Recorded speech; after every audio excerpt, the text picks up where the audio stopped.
Questo dà anche un'immagine nuova e viva della nostra terra. Sono emozionato perché questi sono i veri lavoratori. La zucchina buona da mangiare, la costina da mangiare!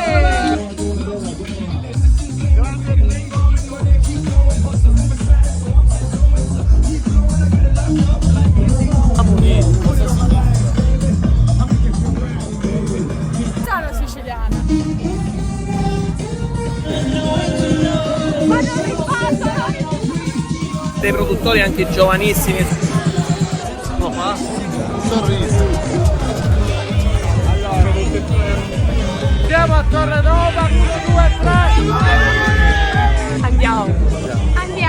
Crede nella sicilianità e nella Sicilia, è proprio felice di vedere queste giornate, questi incontri tra estero, grande distribuzione e chi fa sacrifici per poter portare il proprio prodotto all'estero.